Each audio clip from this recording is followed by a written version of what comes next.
Right, with the main man. These are the stories that I love in boxing. Stephen Jackson, eh? Superstar now. You went down to, where was it? Where you from? Birmingham. Birmingham was it?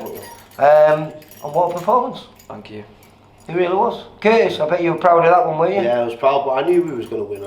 I knew what was happening. When I was wrapping his hands, I knew he was winner's hands. Yeah. You know, the kid's been in the gym all year. He's not been out of the gym. Even when he walks in the gym, I think he's not going to come in. And he just walks through the door. Even when he's coming all the way from Charlton to Rochdale, it's 2 trams. You know what I mean? It must take him an hour and a half to get here. But he does turn up. But when I came down here, I think it was August, and we didn't know where we were. We'd just come out of lockdown, the first lockdown, and when you introduced Stephen to me, you said this kid is going to be at least the next English champion. Yeah. And that was a bold statement then, you know, because most of the guys you're working with are men that are doing your old job, road warrior. Yeah. But Stephen's going down a different line. But you're trying to make him to, but he just wants to fight. The thing with him, he just wants to fight. If there's money there and a fight, he'll go. But it was a massive gamble in the sense that you looked at the kid's record. I think he was 7-1 at the time. Should have been fighting for the Southern Area champion title, shouldn't he? Yeah. So he prepared for a 10-rounder. You'd never fought before. No. 6-rounder, southpaw. Yeah. I mean, you're looking at the odds were well stacked against you. But after the first round, I would have loved to seen the scorecards. Yeah. Because I think the ref had it 3 rounds to stay. One round to the other lad, which was the third, and then one was a draw. Right. One was a draw. Yeah. So Steve was winning the fight.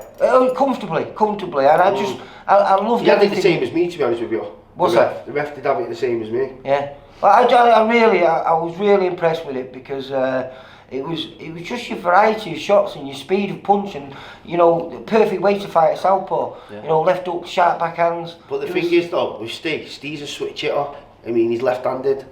This is what you don't realise. Right. And you know, he's left-handed, so he's a switch hitter, but he's an orthodox fighter. So and he's a gun-forward fighter, and he can box well on his feet. So he's got the full package, and he can bang. Well, you looked at that performance, and there's not a negative in it. There's not a negative in it because, like you say, first of all, you ticked a load of boxes. You debut a 6-rounder. That's a big step up for anyone now. Unless you box on the GB squad, not many people go into their first fight in a 6-rounder against a vastly more experienced opponent.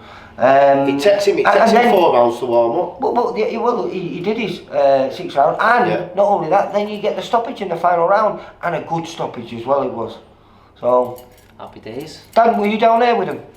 No, I wasn't down there with him. No, obviously it was behind closed doors, wasn't it? So, are you 2 mates then or something? Yeah. Oh, me and Steve go back. Well, this is where we bring in. This is where Dan comes into it. Yeah. So me and Steve go back a good 10 years. He lives straight facing me now. Yeah. So you know, I've always known Steve, you know, from just Joe knocking around on the estate and that. I knew he was doing, you know. Did I introduce you to the unlicensed boxing scene? I think you did. Quite possibly I did, you know what I mean? You know, because I was doing a bit of the, you know, the old white collar back then. Yeah. You know, in me much heavier days. So, you know, I was up and down the road doing the white collar thing. So, you know, I knew Steve wasn't really doing much of his boxing at the time. Wasn't doing any sort of boxing at all, you know. So I said, well, why don't you jump on this and get a few quid out of it? So well, let's go back then. And you didn't have that many. I've got to bring this up as well because when I spoke to Andy Ray, your old amateur coach at St John's, he said your nickname was Bob Geldof. And I said, you don't know nothing. Anyway, he said it's because you didn't like Mondays, wasn't it? That because I didn't come to the gym on a Monday. Every day I was there. You can't get him out of the gym though. No, you can't get him out. Well, I was going to say because, you know, since January when you joined up with Curtis, you know, no fight on the horizon. Maybe you thought you were going to get out in May, in March. In my diary, I literally had, before lockdown, I had about 6 fights lined up for him. Yeah. But it didn't happen because of the lockdown. But I'm glad they didn't, you know what I mean? It's worked out so much better for him. But in the gym, you've seen all the fighters getting fights because he's only a flyweight. There's been no fights for him. They've been offered nothing. And, you know, his face was sad. I felt sorry for him, I did. And then the day he got the fight, I put something on Facebook that, you know, he's trained hard all year, you know, but it's not his time this year. It'll be next year. 2 hours later, we get the phone call for the fight. Bam, we're going, we're on our way to flipping Birmingham. And You know say what I that, like you just said then, he's a flyweight. Now that fight was at bantamweight, wasn't it? Yeah. So how did you find it? Because you looked in pretty good shape there. He wasn't really a bantamweight though, was it? No, 8'6", wasn't it? So he's just come up a few pounds over, you know what I mean? They weighed in the follow the day before, didn't they? Yeah, like I only had 2 Flyweight, days super notice, flyweight. so I didn't really have much time to make the weight, but I just went in at the weight I was. And You know what's progressed him this year? You know what it is? He's been in the gym, yeah, he's got the dedication, but he's had the sparring, he sparred Marcel Braithwaite, you know, Marcel put it right on him, and you know, he sparred Sonny Edwards, Sonny Edwards put it right on him, you know, and he was in the... Do you like him? He was in the deep end.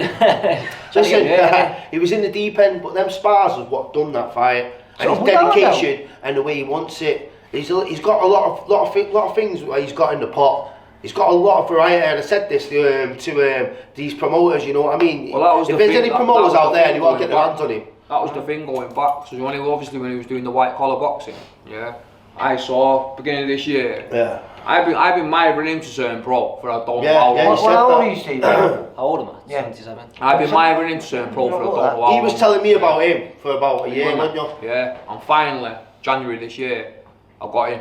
Yeah, I got him, and I got in his head, and I brought him to Curtis. And it's the And best from that, decision and I've from ever that point forward. And are you full time now then? Through the Full-time, lockdown, yeah. through the lockdown, me and him, Don't have a all job, me and him don't have been go to doing is grafting away. Yeah. Are you with me? Yeah. So this is the start, like you said, Friday night, all three of us won Friday night. Curtis, so, you know, obviously I got booted out on the offside 18 months ago. It's on my hands and knees begging Joe Bennett. Joe Bennett, who, by the way, I love him with all my heart, good guy, Joe. Yeah. But begging him not to pull me out of the gym. Are you with me? Curtis back there, took me to Collyhurst, you know, and from there, Pat's back to me. So this is a team effort. Yeah. So for the three of us, you know, I'm like on the menu for us next time out. I'm going for the central area at lightweight. He's going to go for the central area at flyweight. So that's what's on the menu. You know what I mean? And when we take that, he's already spoken to someone in the central area, haven't you? Yeah, we spoke to Les. You know, there's nobody. The title's vacant that at Les flyweight. Yeah. Yeah. So you know, if someone can back that fight, we take the fight. So yeah, that's what's on the menu for all of us. Well, I think going forward, we're all in for an exciting time because we're going back to the good old days where, you know, people are going to have to take fights and those holes are not going to be protected as long as they have been. And that'll hopefully make for opportunities for And you. to be fair, I've just said to him, stay in the gym, stay strong. You know, if the right fight comes at flyweight and we know we're fit and it's a winnable fight, we'll take it. But I spoke to Steve Woods, you know, he's from Charlton, and Steve puts the shows on at the Victoria Warehouse, Bolton. It'd be perfect for him to get up there with his fan base and be a home fighter. He can be a home fighter and an away fighter. Which there's a flyweight out there, he won the English, British, and all his fights have been on the road. I can't remember his name, but he's going to be sparring him anyway. But listen, there's another guy here. Come here, lad. This guy here has been in the gym every day as well. Well, he come in May. You know, he's been a big help as well. We're all a team, and we've all been helping this kid here, and that's why he got his win. Yeah? So it's a proper team effort. Yeah, he's got a good team around him, mate. We've got a good team here. You know what I mean? His fighters coming up. It's not just him, there's loads of other fighters. I've got more fighters what these don't even know. Do you know what I mean? This is Let's have the final word with Stephen. For you, how did you feel on that night, mate? Because it was a special performance against all the odds. I was nervous. Like a kid on Christmas morning. Like a kid on Christmas morning. He was so excited, I had to tell him to calm down. He was in the car. More than anything. Stop talking. I thought. I had to tell him to sit down, he won't stop shadowboxing, he was just ready. I've never seen anything And like what was it it in my life. like? First of all, what was it like being in a bubble then? What, surrounded by? Yeah, just being in a bubble. It was just the experience. I loved it. It was mint. And, you know, do you get to speak to who was else on the show? He was Spoke second to Peters, Peter. topping the bill, wasn't he? With George Johnny Begg Groves. and all that down there. So Richie Woodall commentating on it, George Groves commentating. I mean, the high praise that they were streaming on you must have been. Have you had a chance to watch it back? I've watched it back, yeah. I've watched it 25 times. Well, I watched it last night and I was truly impressed. Yeah. And I really, because I think Richie Woodall is a great commentator. And he was close he's with honest. his dad. He was actually close with Mickey Cantwell. Yes, I know, and that's what I'm saying. boxed together. Very unbiased. You know, he said what he seen. And what he seen was a really good performance from a nobody. But you're not nobody now. Nobody. Not nobody. Yeah, Well, in boxing, you're a nobody now. You know. you know, people are going to be weary. It's going to be harder to get that second fight for him because people know that. You know, he's a real challenge. Or he's just giving pure too much advantage, but we're not going to do that. He's just not boxed for a year. You know, if he can get on a home show, that's even better. But I really can't believe that he's not boxed for a year because there was no no sign of fire. ring loss there. It was just, it really was. Yeah. I've been in the ring all year, eh? Yeah. Training. So, He has the one. He's not lying. Well, you know, Curtis, lockdown's not been bad for you. Because I was looking at your record, you've got Levi done out twice. Yeah. I think you know, this year, Scott Williams has Scott had... Williams free. No, but from the beginning of the year... The most fights in the 7 country. fights. He's the 7 most fights. busiest journeyman. Yeah. You know, 9 fights since I I think he's just been a year since he was a pro, and he's had 9 fights. You know, so you're doing a good job here, kid. You're getting your lads busy and making sure they're getting the right fights. That's what I mean. Work hard. Listen, Mick's had 52 fights. His experience is second to none. Yeah, I've had 52 fights. I was born in a boxing glove. The boxing experience we've got here is unbelievable. We don't talk rubbish. It's real stuff, you know what I mean? I can't explain. We love boxing and we come here every day. You know, well, I've said to you before, you seem more dedicated, more focused now we've about had boxing. nothing. We was training in a garden, weren't we? You know, and we've all stuck together as a team. You know, we speak every day on the phone. Everyone, even though Dan's not here, he's still part of the team. Do you know what I mean? We speak every day on the phone. Our friendship transcends. We all help each other. I help him. 100%. I help him. I help Dan. He helps me. We help him. We all help each other. Dan, you're part of arguably one of the most successful teams out there now with Pat Barrett, you know, and what Lyndon and Zelf have done over the last 12 months is phenomenal. He's got a chance now to I've got a golden change chance. his career. I've got a golden chance. Not change my career, change my life. Yeah, change your life. So you know, this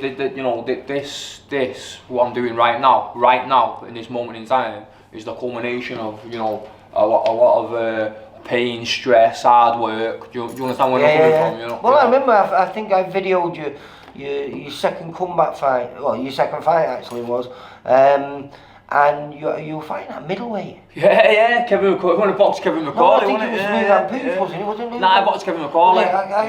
Pooch boxed that night, though. Yeah, Pooch boxed that night. And I liked what I've seen because you were exciting, you know what I mean. And then the next time I've seen you, you're saying you're getting down to lightweight, and I was thinking, how? Yeah, well, not well. Because if you look at that fight, I was carrying an awful lot of timber, but you know, that was my second fight for Joe Pennington. I'd not gone to Collyhurst at that point. I had 3 fights. I went to Pat in the August. I had 3 fights before the February. There was a lot going on in my life at that moment. It's just, you know, obviously I was in the gym all the time and I was doing. Well, do you know something? You get that title behind him, we'll come down, we'll do a proper story on it. Yes. I know it's a great story, your story, mate. It's a long story. Almost as good as that moustache, mate. Hey, but that'll take some beating the whole way. That'll take some beating, man. It's not all the talking, it's all about proving it next year and showing what he can do now. Yeah, well, he set the bar so high now for the rest of your fighters. You know, because that performance was, for me. Yeah, but when he comes back in January, my fighters will be doing him in. Don't worry about that. They all want a piece of him now. got a big target on his back, has he now? Yeah, he's the man. Y'all want to spar him now. Well, listen, congratulations, boys. Thanks for coming, Lee. Great team. Thank you. And like I say, those are the stories that I love, and I thoroughly enjoyed it. I was a bit gutted that it wasn't on Channel 5 properly, but at least it showed the best bit for you, which was the stoppage. So, well done. But anyone wants to see the fight, go on YouTube. It's on Seconds Out, I think it is. Just type your name in. Just type your name in. And it's well worth it. It really is a good watch because it's a proper good solid performance with a bit of class boxing in there. Thanks for coming, Lee. I want to wish everyone a Merry Christmas. Watch out for the Gargano camp in 2021. We ain't playing, trust me.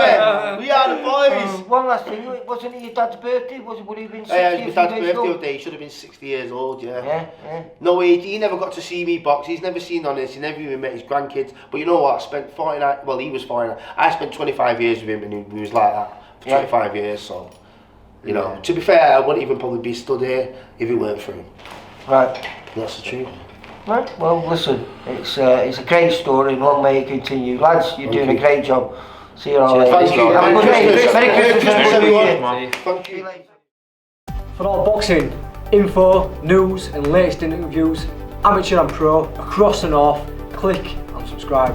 VIP Boxing Promotions. Also, Twitter, Instagram and Facebook.